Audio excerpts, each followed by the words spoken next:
So I made a mistake last time. I did a bunch of neuro editing and stuff and then forgot to record it, so here's kind of what I did.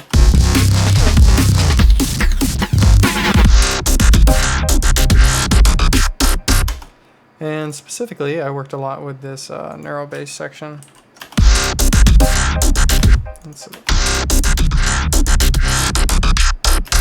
So I kind of wanted to show you how to replicate that because I screwed up, and we're just going to work with entirely from the start.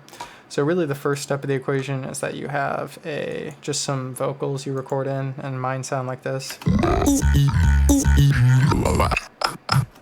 Obviously I pitched them around a little bit. You throw a vocoder on top, and then you basically patch in a kind of FM patch over the top. So we're going to start from the beginning. So I recorded in some vocals, and usually I like to sound, if I'm going to do a vocoder patch, I do them pretty silly, so mine sound like this. So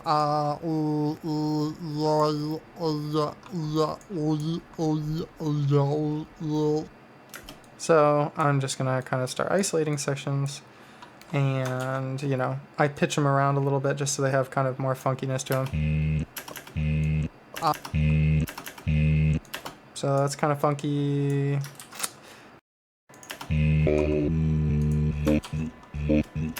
So we're going to drop in an audio effect, vocoder, because that's like kind of the patch we're working with.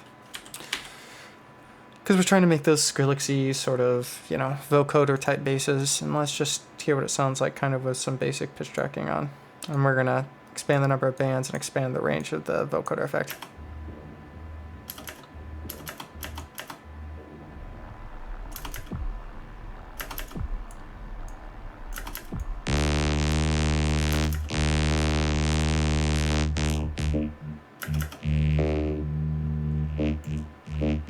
So this is kind of patching in a saw, and as you can see, it just doesn't really sound that cool.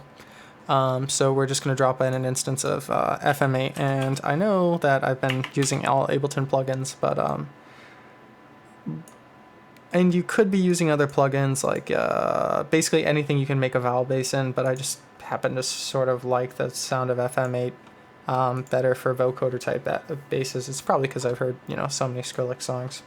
So we're going to put this to external, and we're going to make the input Voco bass 2, because I have a Voco bass up there. Oh, let's see. Input external, input from Voco bass 2, and then let's jump down to our Voco bass 2. So Control Shift M.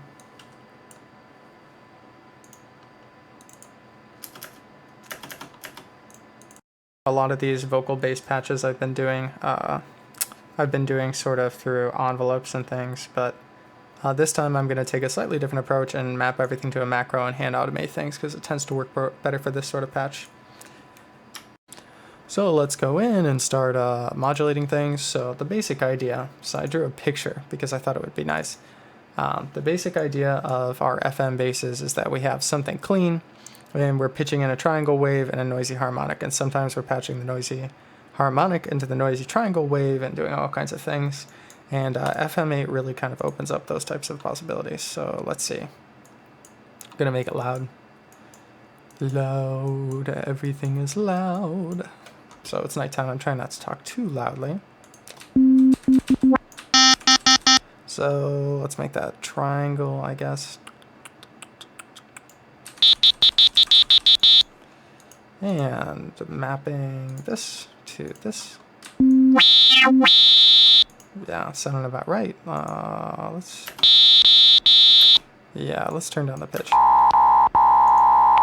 So I'm going to draw in some like preliminary modulation.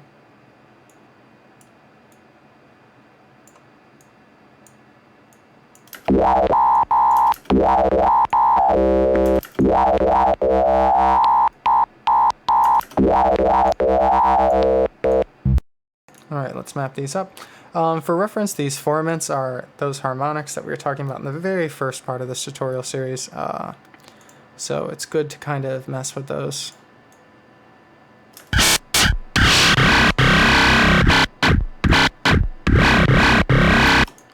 Alright, let's go into our effects section. Add some high-end shelving. maybe go into our...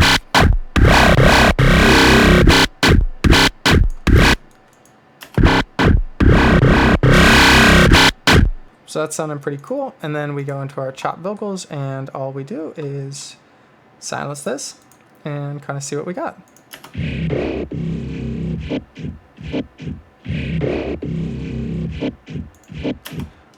So basically, the way these patches work is that if I turn down the depth to 0,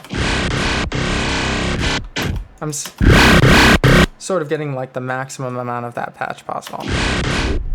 And if I turn it up all the way, I'm sort of getting like the minimum amount of patch of all that possible. So it's generally good to have like this down a little bit. Mess with the formant.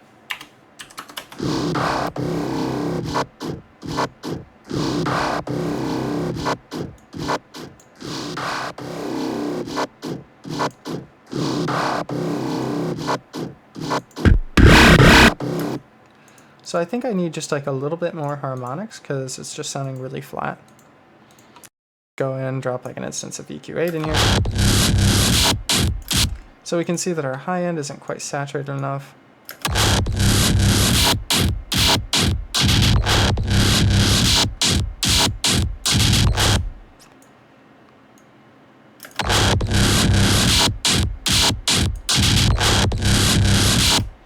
Getting a little bit of clipping.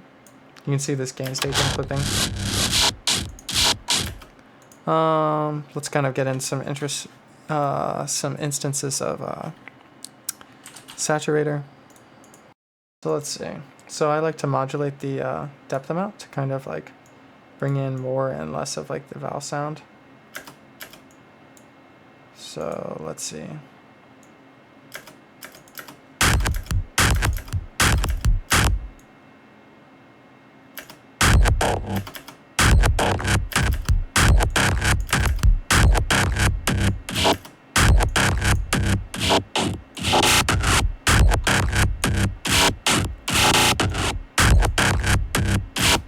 We need a compressor over the top so things don't get too out of control. And let's just add like a multi-band compression.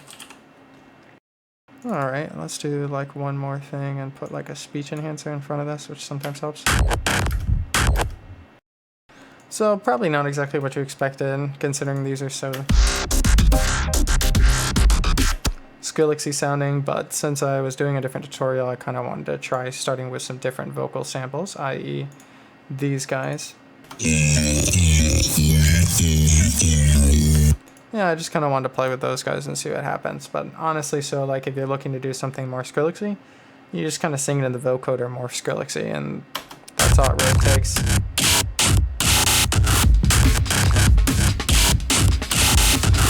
I actually think I'll use those somewhere later.